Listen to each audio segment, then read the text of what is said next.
Et ce matin dans le Figaro, Bruno Retailleau, le chef de file des sénateurs LR, renvoie la responsabilité de ce chaos à Emmanuel Macron. Il passe son temps, dit-il, à déplorer les conséquences des causes qu'il a lui-même créées. Et il faut dire que son intervention télévisée a remis de l'huile sur le feu. Notre meilleur porte-parole, c'est Emmanuel Macron. Le mépris qu'il a affiché a remobilisé tout le monde, dit Force ouvrière.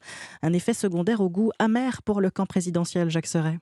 Oui, l'interview d'Emmanuel Macron était censée apaiser la colère. Elle a eu l'effet inverse. C'est le pire scénario qui soit, constate dépité un conseiller de l'exécutif, car cette prise de parole, au lieu de fermer le chapitre retraite, semble avoir galvanisé les opposants à la réforme. Au niveau national, plus d'1 million de Français ont défilé dans les rues. Quant au cortège parisien, selon les chiffres de la police, il a atteint un record depuis le début de la mobilisation, 119 000 manifestants. Des chiffres et surtout des images qui donnent quelques sueurs froides dans la Macronie. La violence dans notre pays, c'est aujourd'hui le facteur le plus inquiétant, bien plus que l'équation politique insoluble du moment, analyse un proche du président. Car si le chef de l'État y a fait référence lors de sa dernière intervention, l'assaut du Capitole aux États-Unis, l'invasion des lieux de pouvoir au Brésil, c'est que la menace est prise très au sérieux dans son entourage. Et si la France était le prochain pays, s'interroge pessimiste ce conseiller.